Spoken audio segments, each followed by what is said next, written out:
नमस्कार। आज हम एक ऐसे मामले पर बात करने जा रहे हैं जिसमें कानूनी दांवपेच और राजनीति दोनों एक साथ चल रहे हैं। जी, हम बात कर रहे हैं नेशनल हेराल्ड मामले की।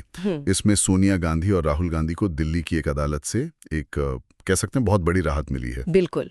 और हमारे पास अदालत के उस आदेश के कुछ हिस्से हैं जिसने राजनीतिक गलियारों में एक तरह से हलचल मचा दी है। हाँ। आज हम इसी की तह तक जाएंगे कि ये फैसला असल में है क्या ये बस एक छोटी सी जीत है या इसने पूरे खेल का रुख ही बदल दिया है। तो चलिए शुरू करते हैं। सबसे पहले जो सबसे बड़ी खबर है, कोर्ट ने ईडी यानी प्रवर्तन निदेशालय की चार्जशीट को सीधे सीधे खारिज कर दिया। जी। लेकिन कोर्ट ने कहा कि वो चार्जशीट पर संज्ञान ही नहीं लेगी। हाँ। इसका आम भाषा में क्या मतलब हुआ? देखिए, इसका मतलब ये है कि कोर्ट ने केस की सुनवाई शुरू करने से ही मना कर दिया है। अच्छा। सबूतों की जांच तो बहुत दूर की बात है।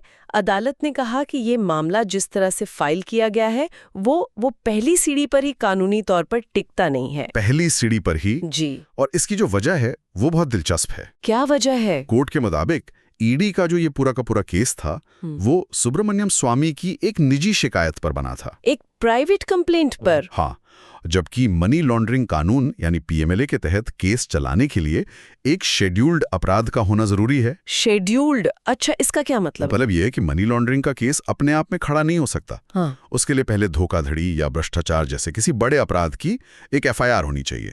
कोर्ट ने कहा यहां वो पहली एफआईआर ही गायब थी। अच्छा, तो ये है वो तकनीकी पेंच। मतलब ईडी ने सीधे मनी लॉन्ड्रिंग की जांच शुरू कर दी बिना उस मेन अपराध के एफआईआर के जिससे पैसा बनने का आरोप था। बिल्कुल। ये तो वही बात हुई, गाड़ी को घोड़े के आगे लगा देना। बिल्कुल सही कहा आपने। और इसीलिए कोर्ट ने ईडी की इस कार्रवाई के लिए बहुत कड़े शब्दों का इस्तेमाल किया है। जैसे कि उन्होंने इसे अविवेकपूर्ण यानी इल एडवाइज्ड और अति पहुंच मतलब ओवररीच कहा है। बाप रे। जी, ये अदालत की तरफ से जांच एजेंसी के लिए एक बहुत बड़ी फटकार मानी जा रही है। ये शब्द तो अपने आप में एक कहानी कहते हैं।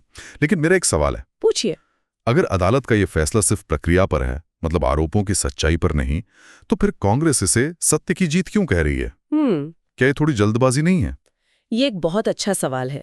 देखिए, कानूनी तौर पर तो ये एक प्रक्रियात्मक जीत है, प्रोसीजरल विक्ट्री। हाँ, लेकिन राजनीति में संकेतों की लड़ाई होती है। सही बात है। कांग्रेस अध्यक्ष मल्लिकार्जुन खड़गे ने तो इसे सीधे प्रधानमंत्री और गृह मंत्री के लिए तमाचे जैसा बता दिया और इस्तीफे की भी मांग की। जी, उनका नैरेटिव ये है कि ये केस शुरू से ही राजनीतिक बदला लेने की नीयत से बनाया गया था। मैंने अभिषेक मनु सिंघवी का भी बयान देखा था, वो इसे नेशनल हैरेसमेंट केस कह रहे थे। हाँ, उनका कहना था कि कानून ने शोर और कल्पना से ज्यादा जोर से अपनी बात कही है। तो कांग्रेस इसे सरकार की एक दुर्भावनापूर्ण कार्रवाई के पर्दाफाश की तरह पेश कर रही है। उनका तर्क है कि एक दशक से उन्हें परेशान किया गया और अब कोर्ट ने मान लिया कि केस का आधार ही गलत था। तो राजनीतिक तौर पर उनके लिए ये एक बड़ा मॉरल बूस्ट है। बिल्कुल। ठीक है, कांग्रेस का पक्ष समझ आता है। लेकिन क्या ईडी के लिए ये रास्ते का अंत है या उनके तर्कश में अभी भी कोई और तीर बाकी है? नहीं, खेल अभी खत्म नहीं हुआ है। अच्छा। पहली बात तो ये कि ईडी ने संकेत दिए हैं कि वो इस फैसले को दिल्ली हाई कोर्ट में चुनौती देगी। ये तो उम्मीद थी। और दूसरी जो सबसे अहम बात है, दिल्ली पुलिस की आर्थिक अपराध शाखा EOW ने 2025 में इसी मामले से जुड़ी एक नई एफआईआर दर्ज की थी। ओह, एक नई एफआईआर भी है? जी, और उस एफआईआर के आधार पर ईडी की जांच अभी भी चल रही है। मतलब एक दरवाजा बंद हुआ तो दूसरा पहले से ही खुला था, आप कह सकती हैं। तो संक्षेप में कोर्ट ने ईडी के केस को तकनीकी आधार पर खारिज कर दिया है। हाँ, लेकिन मुख्य जांच एक अलग एफआईआर के तहत अभी भी जिंदा है। बिल्कुल। और इस बीच कांग्रेस इसे अपनी बड़ी राजनीतिक जीत बता रही है। एकदम सही। ये मामला जो एक दशक से ज्यादा से सुर्खियों में है, अब पूरी तरह से कानूनी दांव पेच पर टिक गया है। और ये हमें एक बड़े सवाल पर सोचने के लिए छोड़ जाता है। क्या? हमारी कानूनी प्रणाली में जब किसी केस की प्रक्रिया मतलब प्रोसीजर और उसके आरोपों की सच्चाई मतलब मेरिट्स, इन दोनों के बीच लड़ाई हो, तो अंत में जीत किसकी होती है, प्रक्रिया की या सच्चाई की?